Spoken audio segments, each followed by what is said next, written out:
Firdaus Oyowobo ini adalah bukan mahasiswa fakultas. Baru-baru ini Universitas Ibnu Chaldun mengeluarkan pernyataan bahwa Firdaus Oyowobo bukanlah lulusan hukum di kampus mereka. Ini sepertinya identik ya guys dengan kasusnya Rasman Arif Nasution, di mana Rasman kan sempat diduga menggunakan ijazah hukum palsu bahkan di kampus yang sama. Kita semua tahu ya guys bahwa di dunia hukum itu keabsahan ijazah sangatlah penting. Dan sebagai seseorang yang menempuh pendidikan hukum bertahun-tahun, saya merasa sangat miris ya ketika mendengar seseorang yang menggunakan ijazah yang meragukan namun menjadi advokat. Dan kini muncul lagi dugaan yang sama terhadap pengacaranya Rasman, Firdaus Oyowobo. Ini membuat saya bertanya-tanya nih, ada apakah dengan verifikasi ijazah di Indonesia? Apakah organisasi advokat di Indonesia itu tidak memiliki sistem verifikasi yang jelas untuk dapat mengecek keabsahan ijazah para anggotanya? Saya juga ingin mengingatkan kembali guys, bahwa pada tahun 2022, kasus Rasman terkait dugaan ijazah hukum palsu dari kampus yang sama, yaitu Universitas Ibnu Chaldun, sudah berstatus tersangka meskipun akhirnya dihentikan dengan SP3. Namun dengan adanya fakta baru terkait dugaan penggunaan ijazah palsu kembali oleh Firdaus Oyowobo guys, kita patut menduga adanya sindikat pembuatan ijazah palsu yang mencatut nama Universitas Ibnu Chaldun. Oleh karena itu, saya sebagai masyarakat meminta kepada pihak Kepolisian Republik Indonesia untuk kembali melakukan penyelidikan lebih lanjut dan memastikan bahwa keabsahan ijazah yang digunakan oleh para pengacara ini benar-benar sah. Kami sebagai masyarakat tentunya berhak tahu siapa yang benar-benar layak menjadi bagian dari profesi ini. Ternyata Firdaus punya gunung di Parung. Gue punya gunung, Pak. Buset! Gue punya gunung, Kak. Anjir. Serius, di dekat Jakarta, gue punya gunung. Boleh disurvei bareng-bareng. Ada gunung gue. Kalau lu tahu gunung berapa ribu hektar ya kan? Iya. Atas nama gue, Pak, gunung. Namanya apa? Hah? Gunung asli gunung di Parung. Itu gunungnya Bang Firdaus? Iya, gunung gue. Ini buat yang sering naik gunung ya, tahu nggak nih gunungnya Firdaus di mana? Katanya di Parung. Udah pernah belum naik ke gunungnya Firdaus? Ya kita nggak tahu ya, mungkin aja bener loh. Ternyata selama ini gunung-gunung yang kita daki punyanya Firdaus. Buat yang sering naik gunung tolong kasih tahu gua di mana gunungnya Firdaus. Katanya di Parung. Parung di mana? Namanya apa? Coba kalau kalian tahu nih para pendaki ya, kalian tulis di komen ya. Jangan lupa follow ya. Hah? Punya gunung? Itu ada SG-nya nggak tuh? Surat gunung. Kalau punya gunung mah dari kecil udah jadi anak mapala tuh. Mahasiswa pencinta alam. Udah itu katanya dalamnya ada uranium. Wih, itu mah bisa bangkitin Iron Man. Luar biasa, ada gunungnya, keren. Ninja Hattori, mendaki gunung. Ada aja nih. Udah itu katanya bisa menghidupi manusia selama 1000 tahun. Waduh, kalau 1000 tahun lagi saya harus melihat manusia naik meja mah ogah gua. Om, sorry om. Tapi kalau bisa gunungnya di sebelah mana om? Mau cek di Google Map. Gue pengen main para layang. Kalau duit cash saya rasa kalah sama Hotman. Tetapi kalau aset, Hotman nggak ada apa-apanya sama saya. Kalau dihitung semua ya aset saya, nggak ada apa-apanya sama sekali sama saya. Gitu. Aset saya punya gunung kok. Di BSD, dekat BSD Parung saya punya gunung. Iya. Saya punya gunung, saya punya tanah beberapa hektar di Jakarta Selatan, saya punya tanah di Tangerang berapa hektar, di kampung saya berapa puluh hektar saya punya. Jadi kalau aset saya nggak kalah sama Hotman. Kami punya gunung, sekarang ini 2 juta metrik ton di dalamnya uranium. Ya, Gunung Parasultan, di Dompup, PT Onto. Ya, 2 juta metrik ton, bisa untuk menghidupi masyarakat dunia 1000 tahun. Bisa bayangkan. Turut berduka cita atas tercabutnya nyawa. Maaf, izin advokat dari Bang Rasman Nasution. Turut berduka Bang. Selamat Bang ya. Sudah tidak ada lagi yang akan meneriakin hakim di ruang pengadilan. Dan sudah tidak akan ada lagi yang preskon dan teriak-teriak, pukul meja. Mau nada tinggi sampai leher nggak nampak pun di Polres Jaksel. Ya turut berduka cita. Selamat menempuh hidup baru Bang. God bless you. dalam sejarah. Ya, pertama dalam sejarah pengacara berita acara sumpahnya dibekukan oleh pengadilan tinggi. Ya, tentu itu atas dasar kejadian yang kemarin dan juga atas dasar petunjuk ataupun perintah dari Mahkamah Agung. Keonaran yang dibuat oleh kedua orang advokat ini membuat sejarah baru. Berita acara sumpahnya dibekukan sehingga otomatis si pengacara tersebut tidak bisa lagi beracara di pengadilan sebagai seorang advokat selama surat pembekuan itu belum dicabut. Ya. Dan juga ini sejarah, ya, satu-satunya pengacara yang naik di atas meja. Ya. Jadi ini jadi pembelajaran ya bagi pengacara-pengacara muda. Gunakan intelektual kita, bukan emosional. Wow, saya baru dapat kiriman berita dari pengacara saya. Ternyata nih guys, pengacaranya Rasman yang naik-naik ke meja itu akhirnya dapat pemutusan kerja guys. Nah, ini yang saya mau. Karena apa? Ini adalah satu bentuk konsekuensi. Karena ini merusak mental bangsa nih, yang kayak begini-begini. Ini memberikan contoh yang tidak benar. Oke? Dan terima kasih kepada hakim yang masih mempunyai harkat martabat di dalam pengadilan. Dan pengadilan ini harus mempunyai marwah yang harus kita junjung tinggi. Tidak seperti ini diinjak-injak oleh oknum pengacara. Orang yang katanya paham dengan hukum, tapi dia tidak melaksanakan adab hukum yang dia lakukan. Begitu loh. Jadi ini udah benar. Tindakan pemecatan dan tidak boleh melakukan kuasa hukum dan sebagainya kepada para klien.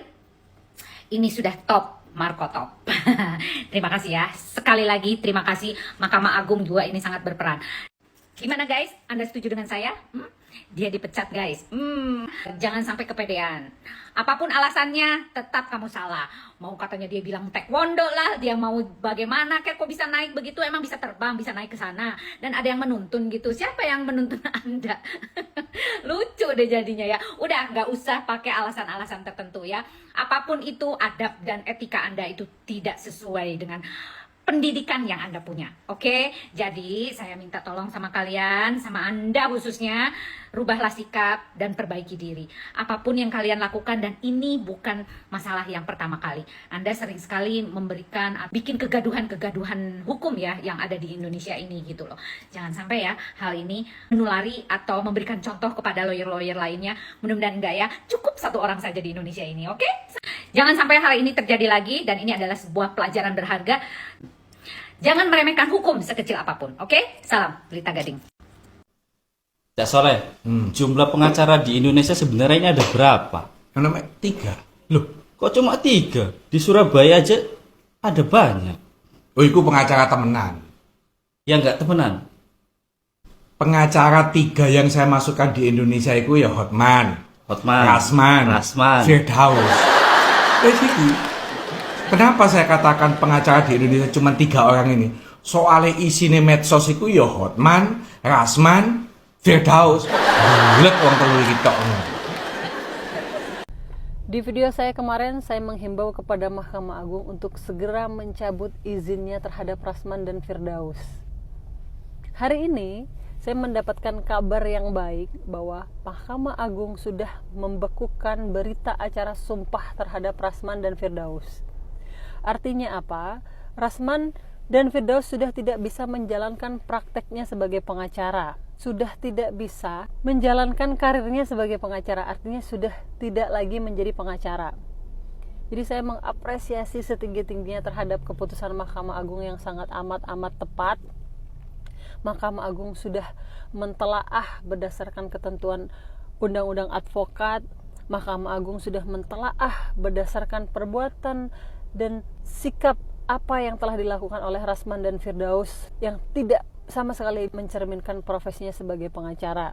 Akhirnya Mahkamah Agung menyikapi dengan membuat keputusan demi tegaknya marwah pengadilan dengan membuat keputusan bahwa Rasman dan Firdaus sudah dibekukan berita acara sumpahnya. Jadi pembelajarannya di sini adalah untuk adik-adik di luar sana yang mau dan akan menjadi pengacara atau masyarakat semuanya. Ini pembelajaran buat kita semua agar kita bisa tetap menjaga etika dan menjaga adab di dalam persidangan atau dimanapun itu. Drama huru-hara akhirnya tamat. Tamat alias N. Sudah tersebar tuh suratnya dari Ketua Pengadilan Banten untuk yang loncat-loncat, ya, yang seperti monyet, dan juga yang suka teriak-teriak seperti kesurupan dikeluarkan juga oleh Ketua Pengadilan Ambon. Jadi dengan sudah dikeluarkannya surat pembekuan sumpah ini sudah sangat sempurna ya. Saya membuat konten itu 2 hari sebelum ya, dan itu merupakan menyambut hal yang sangat keren sekali, baik dari secara keorganisasian advokat, baik juga dari Mahkamah Agung, dan ternyata dengan surat rekomendasi dari Mahkamah Agung disambut oleh Ketua PT Pengadilan Tinggi yang melakukan sumpah untuk sebagai profesi advokatnya. Ya, berarti sudah sempurna pembelajaran yang luar biasa. Jangan sampai ada lagi yang melakukan contempt of court. Tidak hanya untuk yang profesi lawyer, tapi seluruh yang hadir di persidangan jangan macam-macam. Ya, kewibawaan, marwah, ya, pengadilan jangan sampai dihina. Karena itu adalah level tertinggi untuk memutus suatu perkara yang dibenarkan secara konstitusi kita, bahwa negara Indonesia adalah negara hukum. Ya, dan saya juga melihat ternyata yang selama ini yang mengaku senior seangkatan dengan saya, ternyata saya usianya masih muda, ya, masih sangat milenial. Pertanyaan saya, yang selama ini mengaku senior ini level seniornya sampai bagaimana, ternyata penafsiran sendiri. Karena di dalam profesi advokat tidak ada kata junior, senior. Yang ada itu adalah lawyer yang atau advokat, penegak hukum yang beradab atau tidak beradab. Ya, jangan sampai merendahkan. Sudah jelas secara undang-undang advokat ada officium nobile, ya, profesi yang terhormat, yang mulia. Jangan sampai dirusak oleh oknum-oknum itu. Dengan kejadian ini, kemana lagi Anda pergi? Ke Komisi Yudisial? Kemana lagi? Ya, ke masyarakat. Ya, bagaimanapun masyarakat sangat cerdas, bisa melihat mana yang sekiranya layak dibela atau tidak. Nah, kemarin secara kartu saya juga sempat merasa aneh ya. Ada organisasi yang gak jelas yang katanya menawarkan untuk menjadi kutu loncat di organisasi itu. Ini menjadi pembelajaran juga untuk secara keorganisasian advokat ya. Jangan membuat organisasi itu seperti main-main karena kita membela masalah di masyarakat sendiri. Ya, pejuang keadilan, jangan sampai. Dan yang ternyata organisasi yang menawarkan itu nggak jelas. Saya mengatakan nggak jelas ya. Dia juga baru keluar SK-nya 2024 ya, dan keorganisasiannya dan juga nggak jelas, suka-sukanya nggak jelas ya, aneh ya. Makanya ditelepon, apakah mau menjadi ini yang namanya ketemu orang-orang aneh ya, ketemu dengan orang aneh gitu. Nah, jadi itu nggak peduli dan itu hanya cari sensasi. Saya harap semua organisasi advokat memberikan suatu ketegasan bahwa sudah melakukan contempt of court, sudah melakukan penghinaan, dan makin membabi buta, memberikan konferensi pers kemana-mana. Jangan sampai menarik orang-orang yang berkarakter seperti rusak, ya, rusak penegakan hukum di Indonesia. Nah, mengenai yang tadi, saya juga melihat nih, ya, yang loncat-loncat itu ternyata yang mengaku senior, mengaku hebat. Saya umurnya masih kepala 3, saya nggak tahu umurnya berapa ya, tapi ternyata masih junior loh secara angkatan. Ya, di zaman pada saat kami dilakukan penyumpahan itu jelas-jelas itu masih sangat tegas mengenai bagaimana menerapkan kode etik. Nah, saya nggak tahu bagaimana dulu dia bisa lolos dan sejak kapan dia berkarakter aneh seperti itu. Masyarakat mari kita awasi jangan sampai ada ruang untuk orang-orang yang sudah merusak, ya, yang lagi merusak yang namanya kewibawaan peradilan. Dan ini juga pembelajaran juga sebenarnya untuk hakim di pengadilan manapun untuk berlaku adil, ya. Kalau di Jakarta Utara saya melihat adil sih ya, karena memang itu memang harusnya adalah sidang tertutup. Tapi masih banyak kok peradilan-peradilan yang lainnya yang tidak menerapkan seperti ini diri keadilan, ya.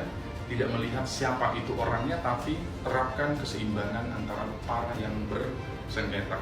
Kemarin saya juga mendapatkan teror DM ya, dan juga masuk ke WhatsApp, katanya kenapa seakan-akan membela yang salah satu ya pelapor lah dalam hal itu, dan seperti menyudutkan terdakwa dan juga pengacaranya. Saya melihat ya apa adanya dong, ya di atas dia, tidak di atas tidak, ya. Dan saya juga nggak peduli mau protes atau tidak, karena memang faktanya seperti itu, ya. Jadi kalau memang saya melihat ini kecepatan ya, kejadian tanggal 6, tanggal 7 dilaporkan oleh Ketua Pengadilan Jakarta Utara ke Mahkamah Agung mengambil sikap tanggal 10, ya, tanggal 10 atau tanggal 9 secara koordinasi sudah mengambil sikap, dan ternyata setelah tanggal 10 dari Mahkamah Agung, 2 ketua pengadilan tinggi yang berhubungan dengan duet ini, ya, manusia rusuh ini, ya, itu di pengadilan Banten, provinsi di Banten, dan juga satu lagi di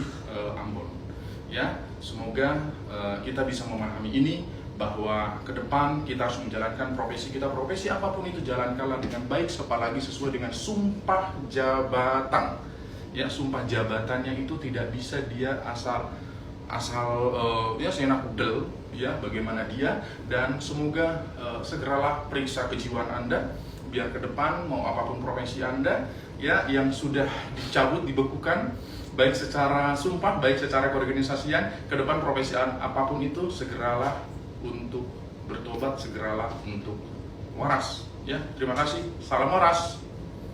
Dicabutnya Bas PT-nya Rasman Arif Nasution dan Firdaus Yobo ini membuat senang banyak kalangan. Jadi apresiasi kepada Mahkamah Agung sudah mencabut berita acara sumpahnya mereka berdua melalui pengadilan tinggi masing-masing. Rasman melalui pengadilan tinggi Ambon, Firdaus melalui pengadilan tinggi Banten. Dan sejak dicabutnya berita acara sumpah mereka ini, mereka sudah tidak bisa beracara lagi di semua pengadilan. Mereka berarti sudah bukan pengacara lagi, bukan advokat lagi, walaupun dia pindah organisasi. Karena Bas PT-nya dicabut. Dan apabila mereka berdua ini berpraktek atau mengaku-ngaku dirinya sebagai pengacara atau bertindak seolah-olah dia seperti pengacara, apalagi dia meminta uang atau mengambil uang dari klien atau orang lain, maka itu ada konsekuensi hukumnya dan dapat dipidana.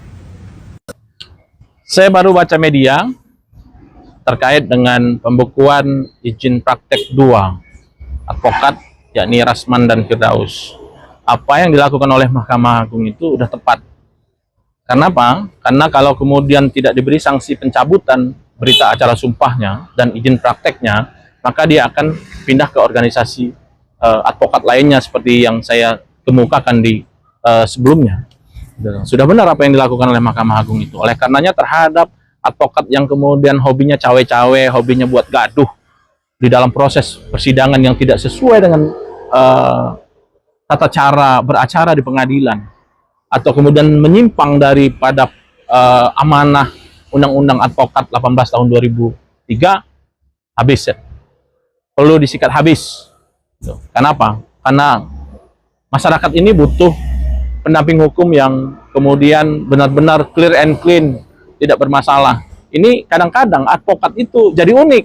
Dia malah menjadi prinsipal, mewakili langsung kepentingan klien itu boleh. Tapi kalau kemudian seolah-olah menjadi klien itu sendiri, itu nggak boleh. Ujungnya kadang-kadang kan kita sering dengar antara advokat satu dengan advokat lain saling ribut.